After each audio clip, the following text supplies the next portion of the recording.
I'm Dolly Ronnai, and I want to tell you about the nature of reality that the world doesn't know. This is a secret.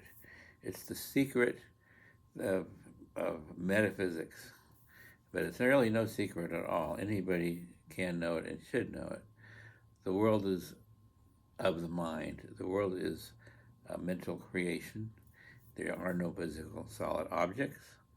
This is known to many scientists and people of all types, but they just aren't willing to accept it because the world looks flat, and we thought it was flat until our authorities told us it was not flat; it was round. And so the world looks like it's a solid object. So we think it's solid objects until the authorities tell us it's not um, not solid objects. So we're just following what the authorities tell us. Solid objects. World's flat. Well, no, it's really round. Okay, so the world's round. Well, round is just as dumb as flat because the world can't be round, as they used to say and used to think in the old days. If it's round, people would fall from the bottom. Oh no, no, no! It's not because there you get pulled into the center. See, so that's how we explain that. But it's just an explanation that they come up with just to back engineer what they think is true. And the truth is that the world is a mental construct. In a dream, anything can happen. In this world, anything can happen. But we set rules and say, no, no, no, no. Only what we say can happen can happen. And that is the conventional wisdom. Well, the conventional wisdom is just made up by certain people, usually with some kind of particular interest of their own. And we don't have to follow it, but we do need to be right. And so we need to understand these things, that the world is a mental construct and everything fits perfectly. Then there's no, well, why is this? It all fits. Healing becomes easy because it's all mental. We make it all up. And the same with let's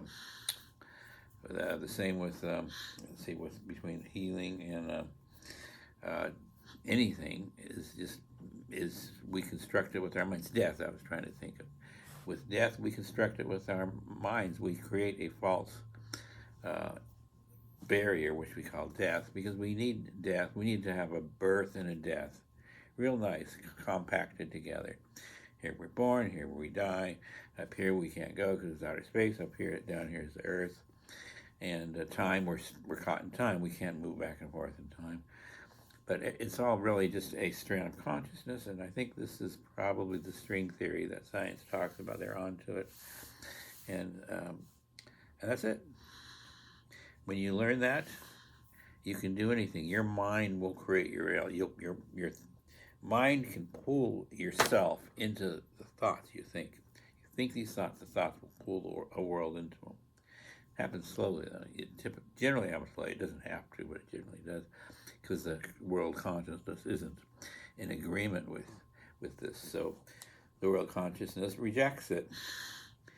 This is something that's going to come more and more into the forefront. The conventional wisdom is going to change. There are people who are making that happen by bringing out what isn't supposed to be told. There's telepathy. We telepathy commune with or communicate with all people, all species, all animals. Telepathy is the glue that holds us all together. I think that's enough for today. My name's Dolly Ronnai, and I have two books. One book out called Metaphysics 102. Another book on pre-order, The Rapture, here now and God tomorrow. And the rapture being about mind, not a physical thing, not some sensational thing. That's myth. Mind comes together in a higher level, and that we can consider is allegory for the rapture, or the rapture is allegory for that, for what happens. Thank you.